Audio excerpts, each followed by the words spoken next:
तो कर्मचारियों ने कहा 7 शेर तो ठीक है, लेकिन 6 में से 4 शेर मार दिए। आपको आश्चर्य होगा, उसने पूछा किसने मार दिए? उन्होंने कहा कि किसने मार दिए?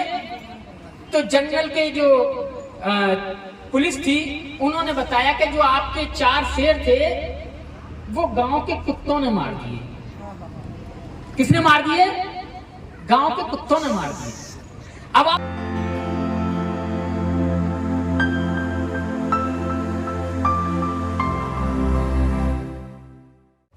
मैं नीलम जी को बुलाने से पहले आ रहा था, लेकिन वो पहले आगे में परिचय देता कि नीलम जी,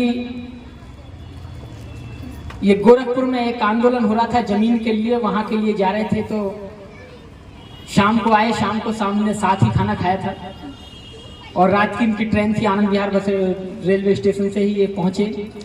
फिर दूसरे दिन खबर मिली कि तो जेल में है। सरकार को इतनी दहशत हुई क्योंकि उस दिन वहां मिस्टर अजय विष्ट को आना था, जो मुख्यमंत्री हैं उत्तर प्रदेश के। उनका असली नाम तो अजय विष्ट है, ठाकुर हैं जाति के, योगी के नाम से आप लोग उन्हें जानते हैं, लेकिन मैं अजय विष्ट के नाम से जानता हूं, उत्तराखंड के रहने वाले हैं। उनको आना था। इन्होंने सवाल ऐसे कर लिए कि जो जमीन खाली पड़ी है और हमारे लोगों के पास नहीं है, तो उन जमीन को हमारे लोगों को दी जाए, क्योंकि जो वहां के कमिश्नर डीएम एसएसपी थे वो भी उन्हीं की जाति से बिलोंग कर रहे थे।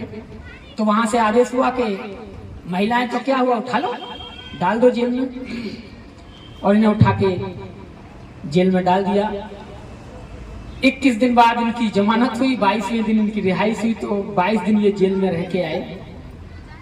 ऐसे लोग बहुत कम हैं जो पूरे परिवार के साथ निकलते हैं। भाई जय भीम प्रकाश जी जो हमेशा इनके साथ रहते हैं, गाड़ी चाहे 24 घंटे चलानी है चाहे 2 घंटे चलानी है, इन्हें लेकर जाते हैं। कहीं भी प्रोग्राम है वहां लेकर जाते हैं। एक बेटा है, उसे भी अकेला घर पे छोड़ के किसी के सुपुर्द करके आते हैं, लेकिन फिर भी अगर कोई कहीं बता दे तो वहीं जाते हैं। मुझे जैसी सूचना मिली तो मैंने नीलम जी से पूछा कहाँ हो, तो इन्होंने बताया राजस्थान। बताया क्या पता था मुझे राजस्थान। मैंने कहा आपको आना पड़ेगा। कि तो कितने को आना पड़ेगा? मैंने कहा कि 20 तारीख को पहुंच जाना, 21 में सुबह गांव चलना होगा। तो कल शाम को ही यहाँ पहुंचे दिल्ली राजस्थान से, और फिर आज यहाँ है। और यहाँ से जाने के बाद फिर राजस्थान चले जाएंगे क्योंकि चुनाव चला हुआ है वहाँ। हमारे साथी चंद्रवीर जी हैं, वहाँ से आदेश हुआ। मैं बिलासपुर में था क्योंकि मैंने भी चीवल ले रखा था 10 दिन के लिए। मैं भी वहाँ भिक्षु बना हुआ था आश्रम में।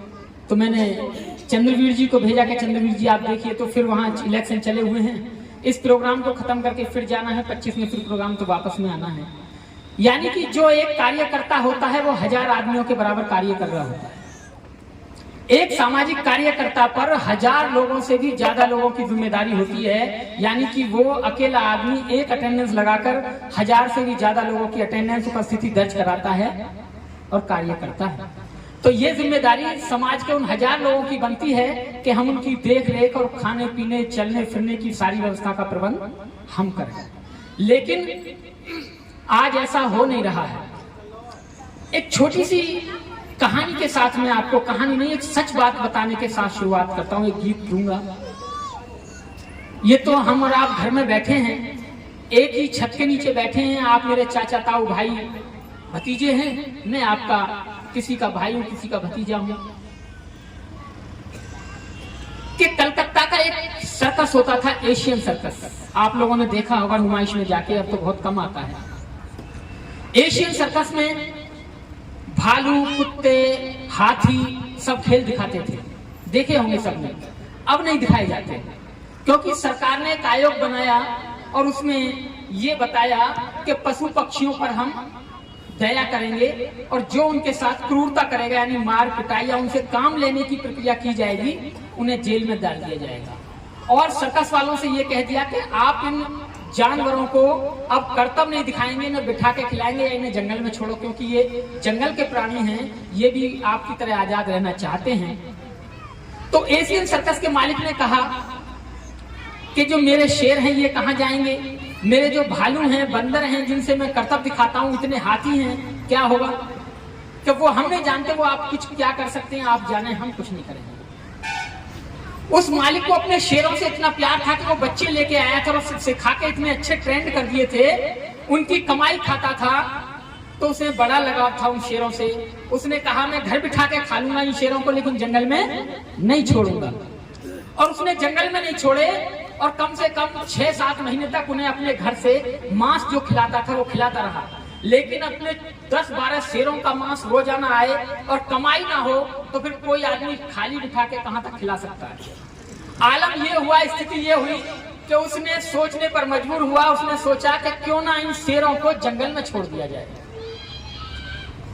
और उसने सरकार से गुजारिश की कि मैं इन शेरों को जंगल में छोड़ना चाहता हूं, अब मेरे बस की बात नहीं है कि मैं इन्हें घर बिठा के खिला सकता।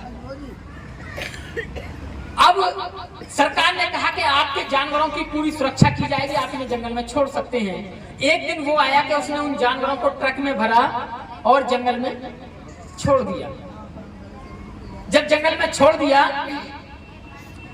बीच बीच में मालिक पूछता रहता था कभी मेरे शेरों का क्या हुआ, ठीक है कि हाँ ठीक है।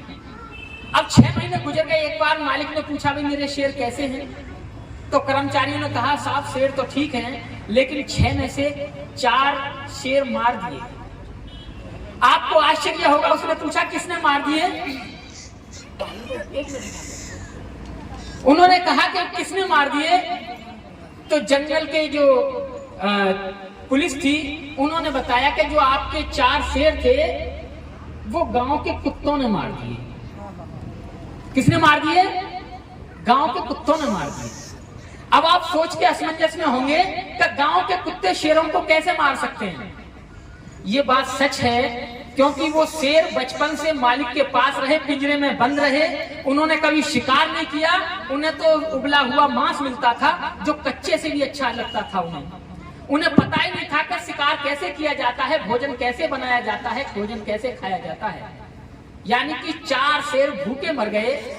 मेरे कहने का मतलब ये है कि भंते जी बहुत बड़ी बात यहाँ कह के गए थे, मुझे नहीं कहनी चाहिए, घर में कह दें तो बुरी लग जाती है, लेकिन कहने का ये है कि आप अपने बच्चों को उन शेरों की तरह मत बनाना ताकि उन्हें कुत्ते भी मार दें। ये मैंने आंखों से देखा है।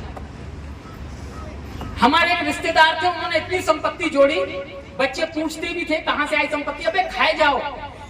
एक वक्त वो आया तो उनके बच्चे ये देखते थे कि अब संपत्ति कहां से आए। वो तो शुक्र है कि उन्होंने 10-20 प्लॉट ले रखे थे कि अब क्या इसे बेच दो, 2-4 साल काम चले, अब ऐसे बेच दो, 2-4 साल बाद क्या बड़े वाले को बेच दो, 10 साल निकल गई। ऐसे आलम। उन्होंने अपने बच्चों को ये नहीं बताया कि पैसा कैसे कमाया जाता है, कैसे खर्च किया जाता है। अर्थात उन्होंने जो कमाया था बस कमाए जाओ, बच्चों की तरफ नहीं देखा और बच्चों ने वो संपत्ति वहीं कर दी जहां से वो लेकर आए थे। यानी कि शेरों को इतना जरूर सिखाना कि वो इतना शिकार करना जरूर सीख जाएं कि कुत्तों के द्वारा ना मारे जाएं। अपने बच्चों को इतना जरूर कह देना कि भाई हम मकान बना के तो दे सकते हैं, लेकिन पैसा कमा के पेट भरना आपकी जरूरी है। 4 पीढ़ियों का ठेका मत लेना। लेकिन लोग आज 4 पीढ़ियों का ठेका ले रहे हैं कि मेरे बच्चे पढ़ जाएं, उसके बाद में मेरे पोतों के लिए और बन जाए। भाई मैं तो अपने जीते जी पोतों के लिए करके जाऊंगा। इसका मतलब तेरे बच्चे नालायक हैं, अपने बच्चों के लिए नहीं कर सकते। दूर की दृष्टि अगर एक पिता ने देखी तो वो हमारे पिता का भी पिता, हमारे पिता का भी पिता और हमारे पिता का भी पिता, यानी हमारा बाबा था। वो बाबा था बाबा साहब डॉक्टर अम्बेडकर, जिसको पता थी अगर मैंने अपनी संतानों की तरफ देख लिया तो ये जो मेरे पोते बैठे हैं इनके पास छप्पड़ भी नहीं होंगे। आज छप्पड़ तो है। और अगर यही आलम रहा, यही रहा, तो सरकार आपकी सारी जमीन एक्वायर करके अंबानी अडानी को दे देगी और आपसे ये कहेगी खेती करे जाओ और बीज लिए जाओ और हमें दिए जाओ, और घाटा आ गया, फसल मर गई तो इतने काट लो, अगली बार लिए जाएंगे। और ये प्लान बन रहा था, वो तो शुक्र है कि किसानों को अकल आई, वो धरने पर बैठे, उस कानून को रोका गया। और अगर इस बार भी 2024 में सरकार नरेंद्र मोदी रजिस्ट की आ गई तो आपकी जमीनें एक्वायर होकर मोदी जी को दे दी जाएंगी, अडानी को दे दी जाएंगी, अंबानी को दे दी जाएंगी, और खेती वो तुमसे कराएंगे कि क्या बोना है क्या नहीं बोना है। इसलिए बाबा साहब ने जो संविधान बनाया उसमें हमारे अधिकार हैं बोलने के लिए कि हमें कैसे खाना है, कैसे रहना है, पढ़ाई लिखाई कैसे करनी है। अभी वक्ताओं ने बताया, हमारे बीच में भी 2 और वक्ता हैं, बहादुरगढ़ से चल के आए संदीप टाक जी हमारे भाई, और दूसरे भाई हमारे इंजीनियर चंद्रवीर जी। बड़े अच्छे वक्ता हैं, जब आप सुनेंगे तो आपको झकझोर कर रख देंगे। जिनमें से एक वक्ता को आपने सुन लिया, नीलम जी को। तो इसलिए ये हमारा दायित्व बनता है कि अपने बाप की विरासत को संभाल के रखना, और जो औलाद अपने बाप की विरासत को संभाल लेती है वो सुपुत्र कहलाते हैं, और जो बेच खाती हैं वो कुपुत्र कहलाती हैं। इसलिए बाबा साहब की जो बदौलत धन दौलत है, संपत्ति है, वो है भारतीय संविधान और बुद्ध और उनका धम्म।